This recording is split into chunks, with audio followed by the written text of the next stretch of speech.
ಇನ್ನು ಜೈಲಿನಲ್ಲಿ ನಟ ದರ್ಶನ್ 18 ದಿನ ಕಳೆಯುವಷ್ಟರಲ್ಲೇ ಸುಸ್ತಾಗಿ ಹೋಗಿದ್ದಾರೆ. ಜೈಲೂಟಕ್ಕೆ ಬೇಸೆತ್ತು ಮನೆ ಊಟಕ್ಕಾಗಿ ಅರ್ಜಿ ಹಾಕಿದ್ದಾರೆ. ಪ್ರಕರಣದ ತನಿಖೆ ತೀವ್ರಗೊಂಡಿದ್ದು ಕೊಲೆ ವೇಳೆ ಬಳಸಿದಂತ ವಾಹನಗಳನ್ನು ಮತ್ತೊಂದು ಕಡೆ ಜಪ್ತಿ ಮಾಡೋ ಪ್ರಕ್ರಿಯೆ ನಡೆದಿದೆ.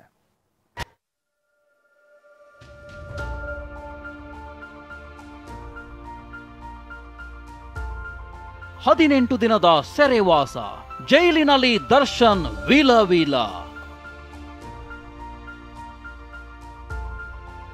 ಮನೆ ಊಟ, ಹಾಸಿಗೆ, ಪುಸ್ತಕ ಬೇಕೆಂದ ಚಕ್ರವರ್ತಿ.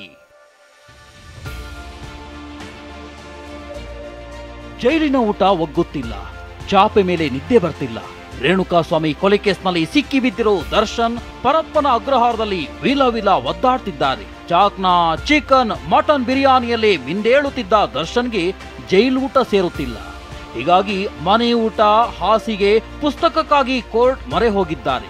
ಹೈಕೋರ್ಟ್ಗೆ ರಿಟ್ ಅರ್ಜಿ ಸಲ್ಲಿಸಿದ್ದಾರೆ.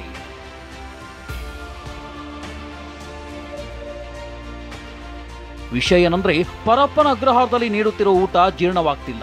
ಜೈಲಿನ ಊಟದಿಂದಾಗಿ ಭೇದಿಯಾಗ್ತಿದೆ. ಇಷ್ಟೇ ಅಲ್ಲದೆ ಜೈಲಿನ ಆಹಾರವೊಗದೆ ಫುಡ್ ಪಾಯ್ಸನ್ ಕೂಡ ಆಗ್ತಿದೆ. ಅತಿಸಾರದಿಂದಾಗಿ ತೂಕ ಕಡಿಮೆಯಾಗ್ತಿದೆ. ಹೀಗೆಂದು ಜೈಲಿನ ವೈದ್ಯರೇ ಅಭಿಪ್ರಾಯ ನೀಡಿದ್ದು ಮನೆಯಲ್ಲಿ ತಯಾರಿಸಿದ ಊಟ ಕೊಡಬೇಕು.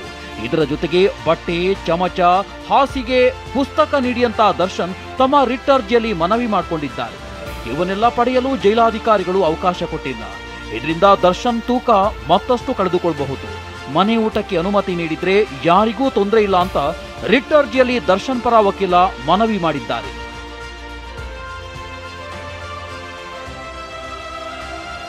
ಮರ್ಡರ್ ವೇಳೆ ಬಳಕೆಯಾದ ಡಿ ಗ್ಯಾಂಗ್ನ ವಾಹನಗಳು ಸೀಸ್.